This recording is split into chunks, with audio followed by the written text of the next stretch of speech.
The world is a very scary place, wouldn't you agree? As individual humans, we are fragile, vulnerable, hairless monkeys.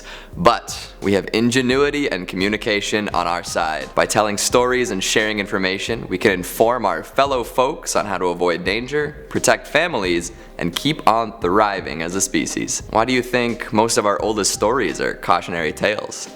They teach people how to act, and sometimes more importantly, how not to act in order to stay alive. Horror stories are no exception to this rule, although most tend to stick to the tried and true, like stay away from bad things narrative. SCPs are some of the latest addition to the horror canon as a whole and provide us with a plethora of spooky scaries to keep us up at night and looking over our shoulders. Because I value societal progress and want to keep my lovely viewers alive, I'll share even more information on SCPs with you. Let's hope the Foundation can keep these ones locked up. Hello horror heads and welcome back to the scariest channel on YouTube, Top 5 Scary. I'm your horror host Keegan Hughes, and today we have a brand new list detailing some gnarly SCPs. This is part 3 of our top 5 SCP monsters that can never escape. Before we get started, make sure to give this video a big thumbs up and subscribe for more SCP seminars. Let's take a look. Coming in at number 5, we have SCP-659. If you saw Finding Nemo while still a child, you know very well how terrifying waterfowl with a group mentality can be. I get flashbacks every time someone says mine. But those gulls have nothing on the horrifying herons I'm about to introduce to you. SCP-659 is a species of birds resembling herons that display modular intelligence. I'll get to what that means in a second. There's only one flock known to the Foundation, and they seem to be native to North America, although there have been unconfirmed sightings in Europe. These birds can subsist on any meat they can find, but will stick to fish if it's available. When an individual specimen is isolated from the flock, it acts just like any other heron would. It's more intelligent than your average feathered friend, however, as it can solve simple problems, use tools, and learn very quickly. Now, to bring us back to modular intelligence, when more than one of these birds comes near each other, they gain combined intelligence. The more birds there are together, the smarter they become. It seems that there's an approximately 25-meter limit to this particular talent though. They don't have a hive mind, nor do they display telepathic abilities, but flocks are extremely well coordinated in their actions. If enough birds gather, they display human-like intelligence and sapience, and can actually learn at a faster rate than most humans. Some birds have even been documented learning French and English. They have used these smarts to break out of Foundation containment on multiple occasions. Upon being brought back in, Foundation researchers found that keeping each heron isolated at the distance exceeding 25 meters prevents them from gaining enough intelligence to escape. And all this seems pretty cool, right? Like those are some pretty neat birds. Well, SCP-659 and all of its instances are vigorously hostile towards humans, and it's probably our fault. Before the first recorded containment, flocks in the wild did not display any sort of aggression towards humans. However, as detailed in Incident 659A, these birds are none too happy about being contained. Following a containment breach that resulted in the death of all on-site personnel save a few, the murderous birds were interviewed by a researcher. They had pecked holes in the tires of all vehicles, cut phone lines, and actually sent a flying sentry up to keep watch over the facility. When asked why they did this, one heron stepped up to the glass and wrote messages in blood from another heron in containment at the time. The messages were, "Don't act like don't know. You started this," and "freedom." No one tell Tippi Hedren. Coming in at number 4, we've got SCP-772. If the bugs from last time didn't get your skin crawling, this one sure will. 772 is a gigantic species of wasp, possibly dating back to prehistoric times. Dino wasps, if you will. A mature adult is typically 60 centimeters and can actually reach up to 70 when the antenna and ovipositor are included. They have extremely tough exoskeletons that are actually resistant to gunfire. This wasp has been shot and survived. Something tells me a raid might not work either. These humongous insects will fly around and deposit their eggs in large mammals, leaving the larvae to hatch and eat their way out. Using their sharp and maneuverable egg tube, they can lay between 5 and 20 eggs, all around 6 centimeters in length and 2.5 centimeters in width, before leaving the incisions to heal. So they can also use their pointy end as a weapon and stab their victims repeatedly, sometimes even resulting in bone penetration.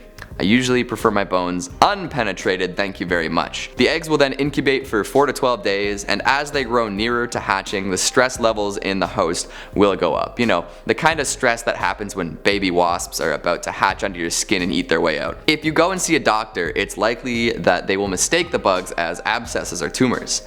And what's extra fun about this bit is that as they burrow deeper into you, it'll seem like the lumps are just going away on their own. Nothing to worry about here, just becoming a host body for half-meter yellow jackets. The etymologist that discovered 772 actually cut himself open when he realized what would happen. They remain carnivorous even after their pupal state and can sometimes become cannibalistic in resource-deficient environments. Thankfully, all reported instances of this SCP are under Foundation control now, hermetically sealed in a chamber with a maximum capacity of 15 wasps to keep them from getting unruly.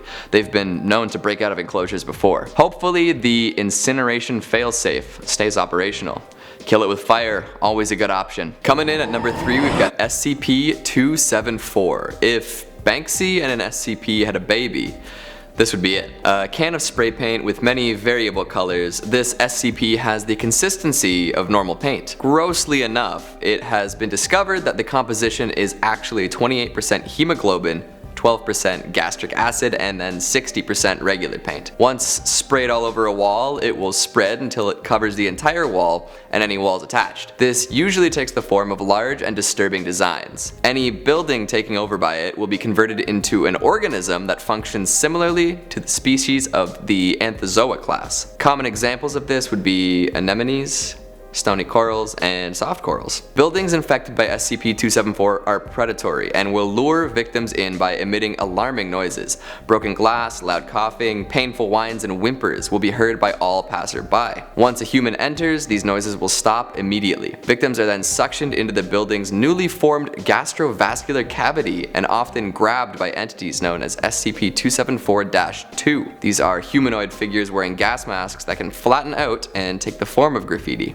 Our gas mask wearing assailants will spray victims in the eyes and mouth with SCP-274, which has a blinding and numbing effect. It's assumed that victims are then assimilated into other instances of SCP-274-2. If there are too many of these particular humanoids in any given building, one will have to leave and then go and spray a new one. If left unchecked, it is estimated that they could take over a large city in less than a month. Currently, Foundation Task Force Pi-1, aka City Slickers, is watching all known instances preventing folks from entering, and they're also burning down the infected buildings. Coming in at number 2, we have SCP-2675. Russia. This SCP is a Soviet-made Arktika-class nuclear-powered icebreaker ship named Sibir. Official records say it was retired, but later it was found out that it disappeared while investigating an anomalous artifact in the Arctic Ocean. It can spontaneously change shape, add new structures, equipment, and weaponry. It also generates neutron radiation. The water around it is often seen glowing blue. This shape-shifting ship can also vanish from one location and manifest elsewhere. The limits and nature of this power are currently unknown, although the use of it often coincides with a spike in radiation. Unfortunately, this kick-ass ship is hostile and dangerous. Come on, can't we just have some cool stuff? On board is a discrete entity known as SCP-2675-1. It appears to be an adult human male fluent in Russian, French, and English.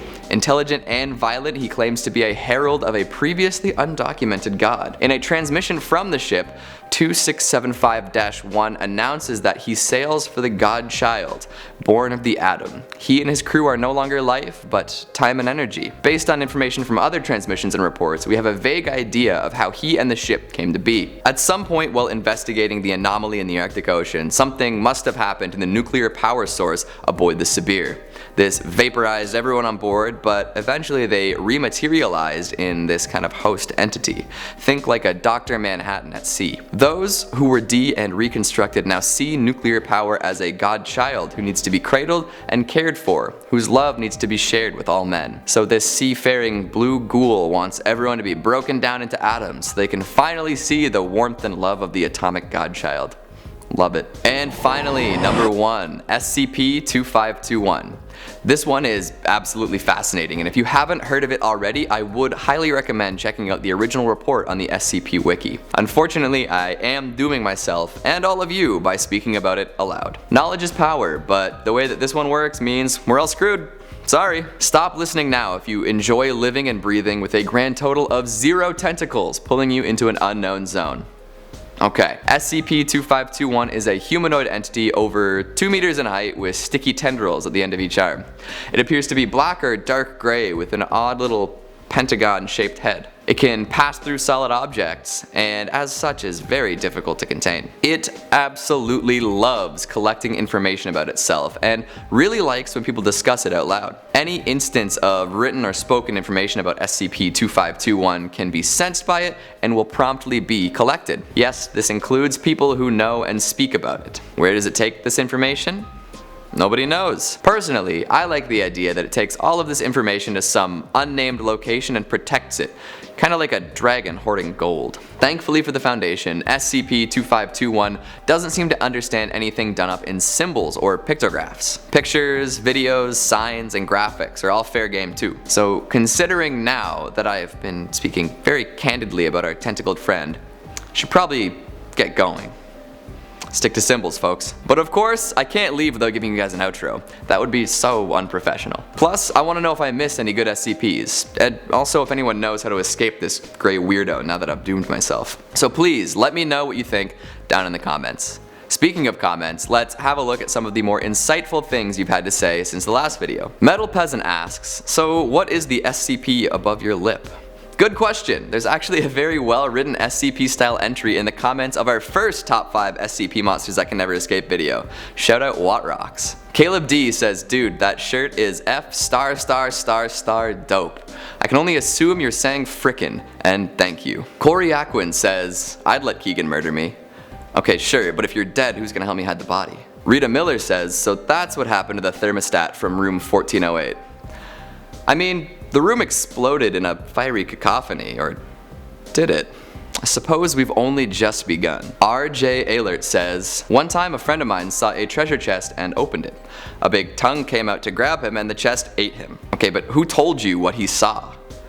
I think this might be a mimic imitating RJ. I'll keep my distance for now. And with that, that's all we have for today. As always, thanks for watching, and I'll see you next time.